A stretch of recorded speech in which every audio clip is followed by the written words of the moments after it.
This is section 3.10, which is about forced mechanical vibrations, or I'll be referring to them as forced mechanical oscillations. But this is an expansion of what we already did in section 3.6, where we looked at damped oscillations or damped vibrations. And since they're so related, I thought I would give a quick review of this. What we saw was we had some spring had a natural length, and then we would attach a mass to it. And once we attach that mass to it, it would stretch some length beyond its natural length. We called that capital Y. And this was good for finding the mass if you weren't given it, or the spring constant K if you weren't given that. And then the final part of the setup was we would stretch that mass some length beyond its equilibrium point. And that amount of stretching was equal to our initial Y position. So this here is I am not able to draw hands reliably, so I just drew a crab claw here. But when we stretched it that additional bit beyond and then let that go, then it would start to oscillate. And we looked at situations specifically where there was some kind of damping involved. And so that means that it's not going to continue oscillating forever. It will, in this case, looks like an underdamped situation. So it's eventually, as t goes to infinity, it's going to settle down to equilibrium. Another point I just wanted to mention again is that the positive y-axis is pointing downwards. So if I were to stretch this 3 meters beyond its equilibrium point, that means that your initial position is going to be positive 3 meters, even though you're, in some sense, moving it down, right? Stretching it downward. What that means for our differential equation is we had m, the mass, gamma, which is our damping constant, and k, which is our spring constant. And those are out in front of our y double prime, y prime, and y. And when they're equal to 0, or the homogeneous case, we call that an unforced oscillation. And the reason for that is there's only the only forces acting on this are the restoring force of the spring, the damping force, and the force of gravity. So that's all that's happening in that system. After sections 3.8 and 3.9, we now have the skills to solve a non-homogeneous differential equation that looks like this. So that's what we're going to do in 3.10. We're going to look at the same case, except now it's got a g of t here. And the way that we refer to that in the section is we call that a forced oscillation. So a forced oscillation has one more force added to the system, and the name that's given to that is the external force. So if you ever see external force in your homework problems, that is what they're referring to, is this g of t. If you want to think about what this external force looks like in this system, I like to think about this as sort of a force that's programmed into it, right? You're, in some sense, so I decided to draw a robot arm here, but you're telling a computer, let's say, to add some additional force to the system. So we can look at this and say, let's say the ceiling is attached to this robot arm, and if our g of t, if our external force was equal to 10 cosine of t, the graph of that would look something like this. But you can sort of picture this mechanical arm. If you tell it the external force is 10 cosine of t, and that means the force that it's going to apply is going to look something like this, right? It's going to move that ceiling up and down. So you can kind of picture a normal spring system, right, with your mass hanging down here, and that's going to affect the motion of that mass.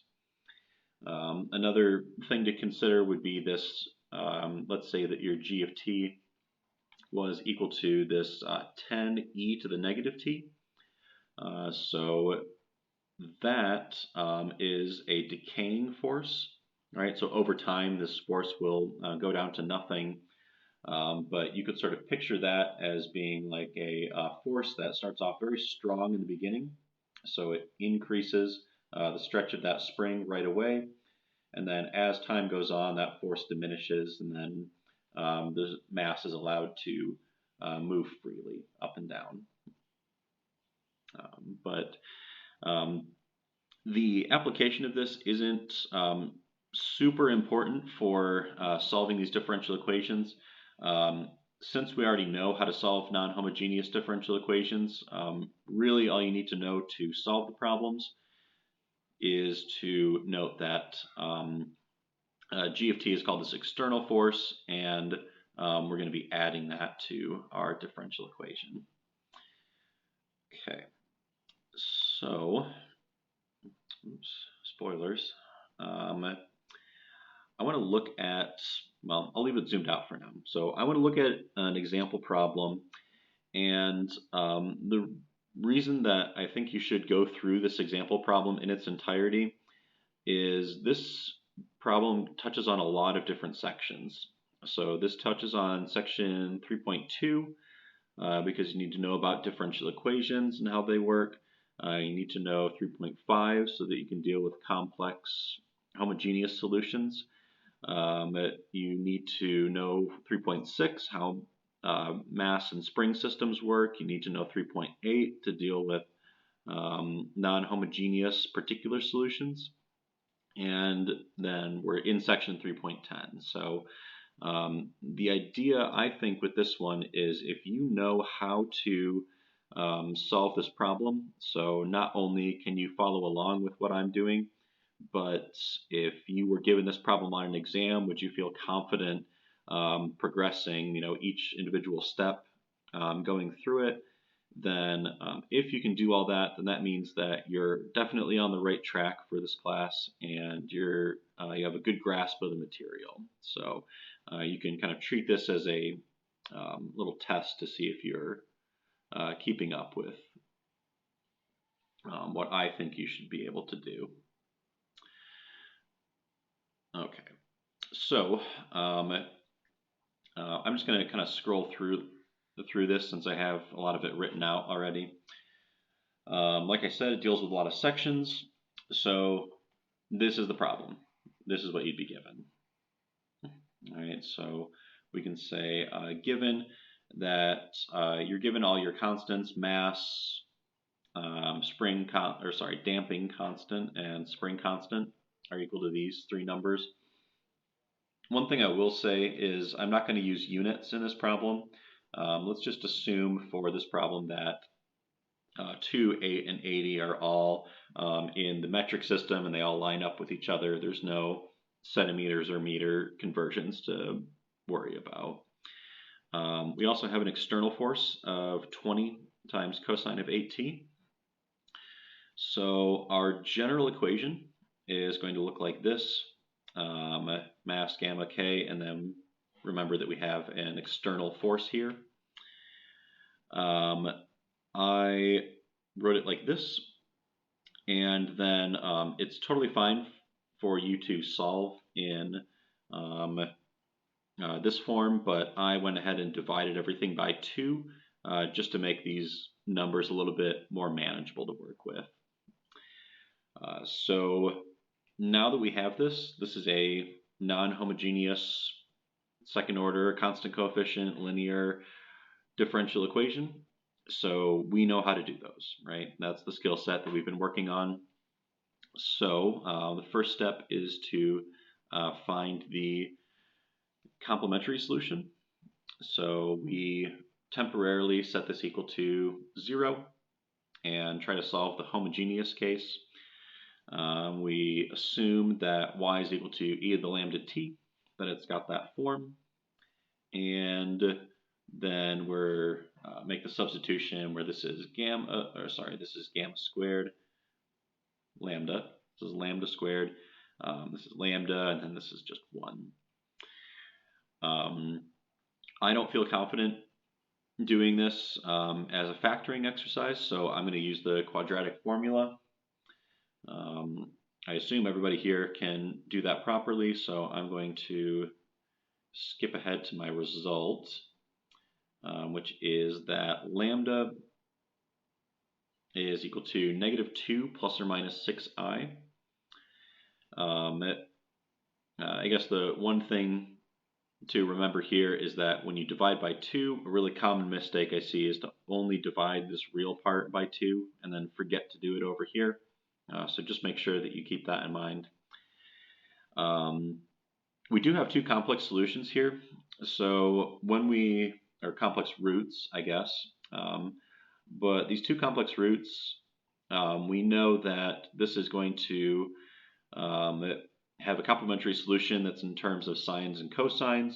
But in the context of a spring problem, when we have two complex solutions, you should also know the vocabulary of whether or not this is undamped or underdamped or critically damped or overdamped.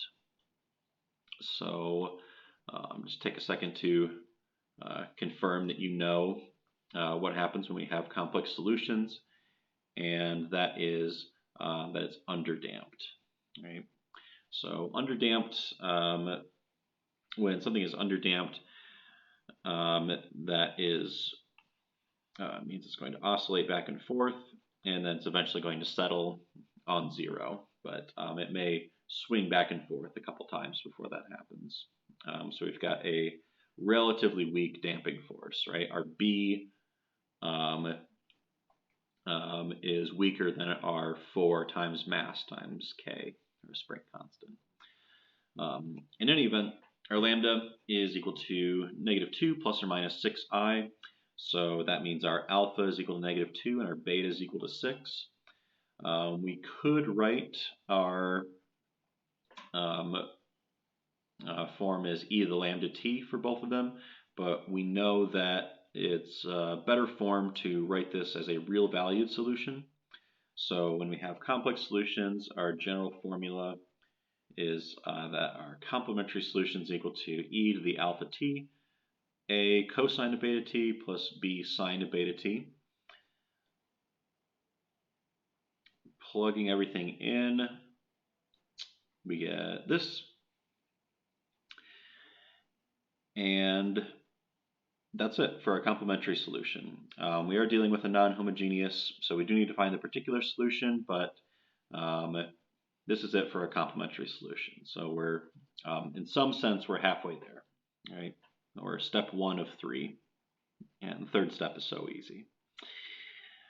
To find a particular solution, we want to look at g of t first, because now that we have the method of undetermined coefficients from 3.8, and we have the method of variation of parameters from section 3.9, we've got two different ways that we can solve for a particular solution. And what helps us with that decision is looking at g of t. So in this case, g of t is equal to 10 cosine of 8t. That's from the top of the problem. And when we pick which method we want to use, we can look, and if g of t is either exponential or has a polynomial of t in it, or if it has a sine or a cosine of something times t in there, that tells us that we can use the method of undetermined coefficients. So that's what I'm going to use. I don't think that I don't believe that the I don't believe that the variation of parameters method makes a nice integral for this. But let's go ahead and just try to solve for that. So we're going to use the method of undetermined coefficients. Our particular solution, so I've already used A and B here in the complementary solution. So instead of using A and B, I'm going to use capital C and D here. The form of that particular solution, right, you might start off by saying, well, this is some constant times cosine of 8t. But what we saw in the last video was that you need to, in order to be flexible with your solution, you need to include both cosine and sine of that same term. Another thing that we saw in that last video was that you need to make one more consideration before we actually start trying to solve for C and D, and that is, do you have any repeats from this complementary solution? And the answer to that is no. So we have no repeats.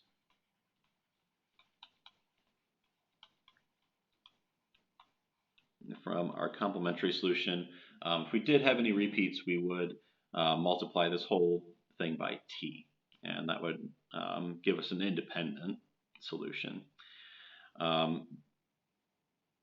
We don't have any repeats in here for two reasons. So you might be thinking, well, what if this were cosine of 8t?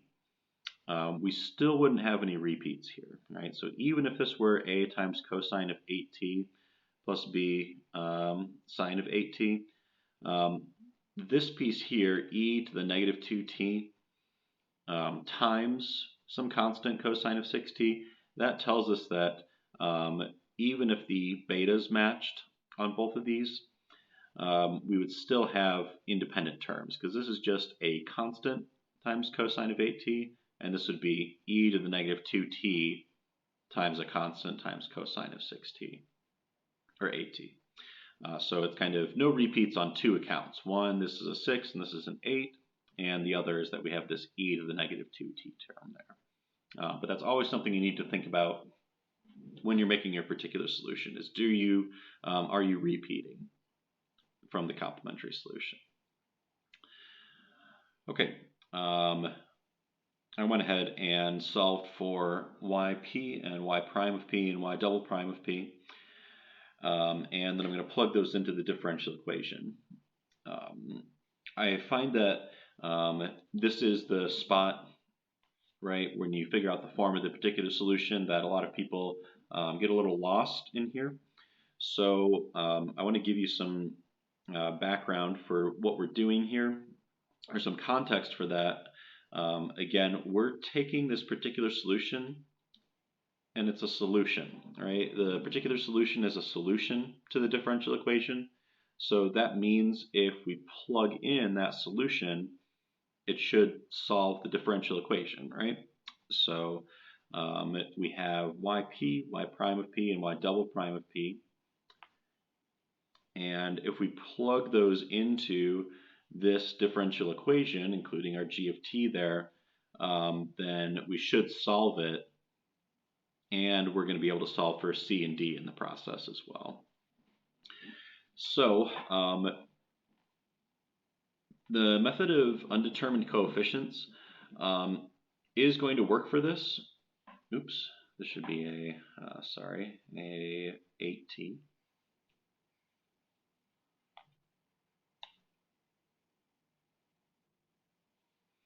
Right. So this should be, we want to think ahead to what kind of problem we're going to be working with. And rather than just plug in these pieces here into y double prime and plug this into y prime and plug this into y, I want to think strategically about this. So I'll show you what I did.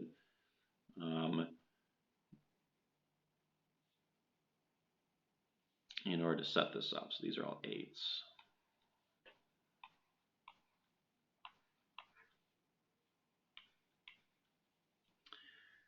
Okay, so I have an equal sign here, and if I think about the right-hand side of this equation, the right-hand side of this equation is going to look like 10 times cosine of 8t. So that 10 goes there, and then we sort of have, if you had to have a sine term out in front here, this would be, right, 0 times sine of 8t. Right, so we didn't write that there, but if we needed a value in there, we could just say this is 0. the trick that we can use is if we have a bunch of cosine terms, those all need to be equal to 10 because they're outside or they're being multiplied by cosine of 8t. Same thing with all these sine terms. If we gather up all the sine terms from a differential equation, then all of those need to be equal to 0 because that's what's out in front of sine of 8t. So I am going to gather up all of my cosine terms and all my sine terms.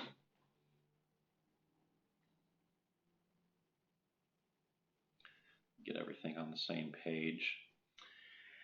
And I'm going to be using these, and I'll try to do everything in one step, but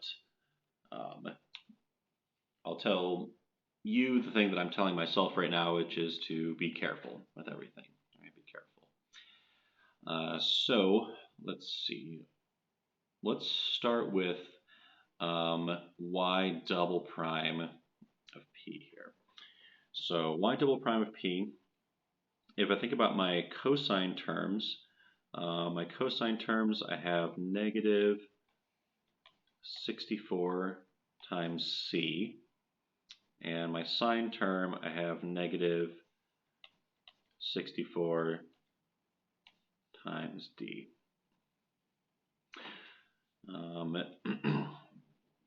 For my y prime terms, so I have 4 of these. All right, so I'll help myself out there to remember that. So I have 4 times my cosine, I have 8d. And for my sine terms, I have negative 8c.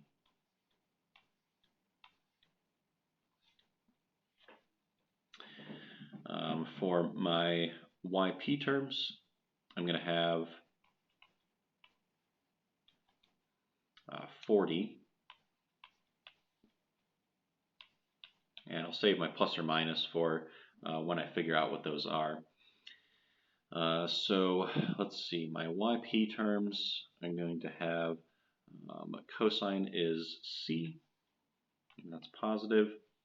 And then my sine term is going to be positive 40 times d. Right?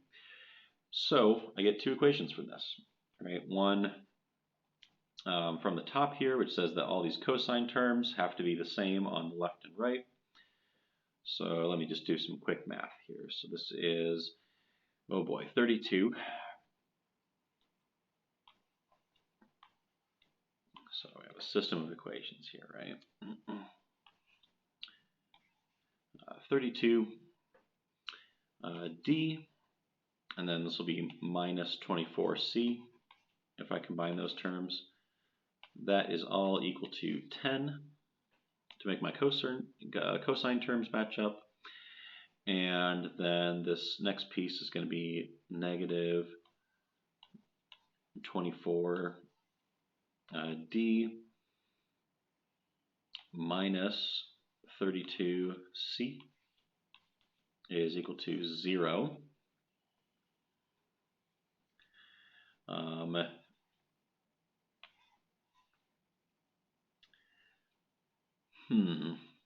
How about this? I'm going to pause the video and you can work this out. I'm going to come back in a little bit once I have this worked out. But I think this is a good exercise and you can see if you got the same thing I did. But this would be, if we were in an actual lecture, I would tell you, take a minute, see if you can figure out what C and D are, just to get some practice in. So I'll see you in just a second.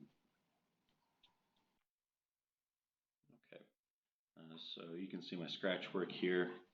I divided everything by 4 and then just did a substitution. But what I got was that D is equal to 1/5 and C is equal to negative 3 over 20. So that is it for my particular solution. I'll go ahead and write everything out when I do my third step, which is to give you the general solution. So I'll write everything out.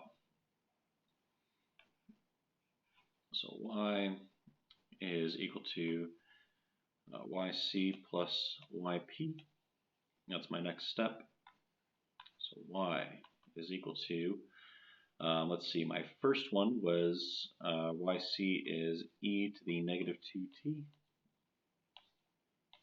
times a cosine of, this one was 6t plus b sine of 6t. That's my complementary solution. My particular solution now I've decided is going to be, let's see, minus 3 over 20 cosine of 8t plus 1/5 sine of 8t.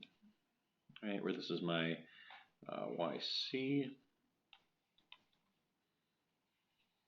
and this is my yp. If this problem is already quite long, but let's suppose that you were given, let's say that you were given some kind of differential equation initial value problem, where I gave you a initial position that spring was in, and I also gave you an initial velocity. You should be able to use that information to solve for A and B, but that's not what I want to do for this problem. What I want to do, now that we have our general solution, is I want to investigate something different, which is what happens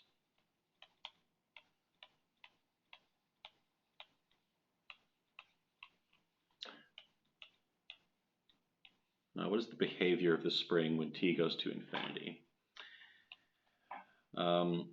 And what you can do, like most cases when you have an application and we're talking about t equals infinity or t goes to infinity, you can either try to plug in infinity, find the limit of this general solution as t goes to infinity, or you can think about what's happening in this application. So the idea is you have some kind of undamped oscillation, all right?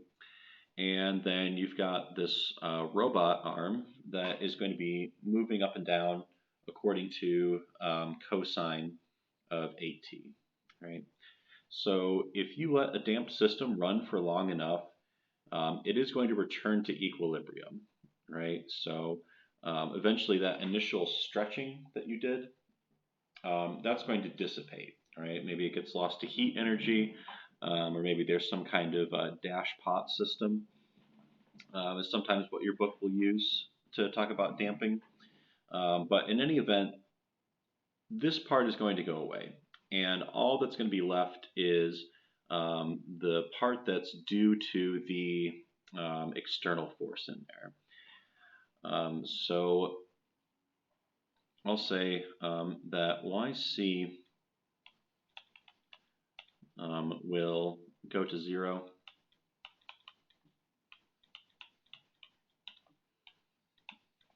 and the particular solution will continue. All right. Another way to think about this, before we try finding the limit as t goes to infinity, is that this is a something that's going. This is a term that's going to decay over time. All right. So if we think about e to the negative 2t times all this, we can kind of think about this, right?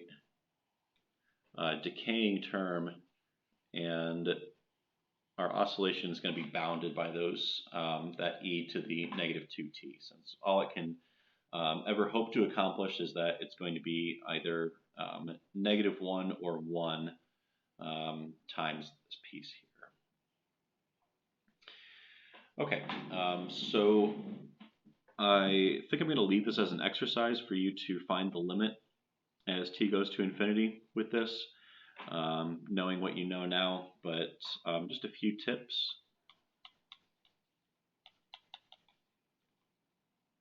Just a few tips for finding the limit.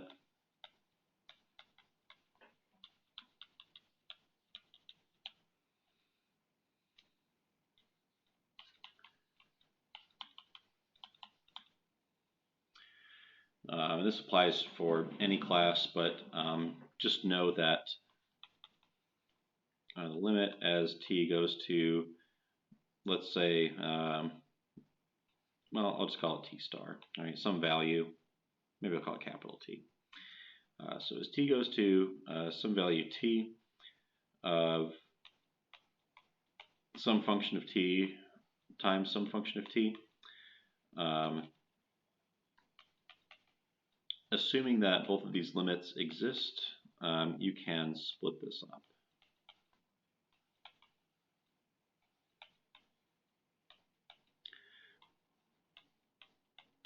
So you can split across multiplication like this, and you can also remember L'Hopital's rule.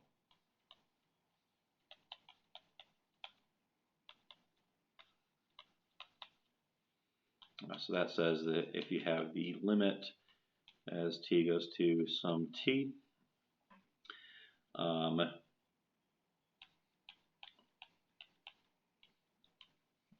some function over another function, we can say if this is a indeterminate form,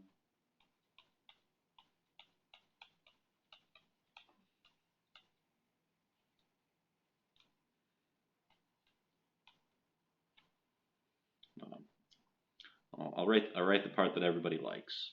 All right, I'll write this part. So it's the limit as t goes to some capital T of f prime of t over g prime of t. So you can take the derivative of the numerator and the denominator functions,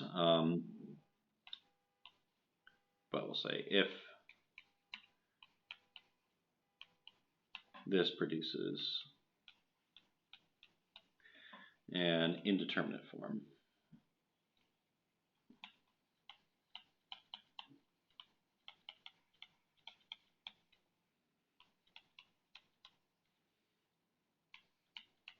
So those indeterminate forms, you can't always do this.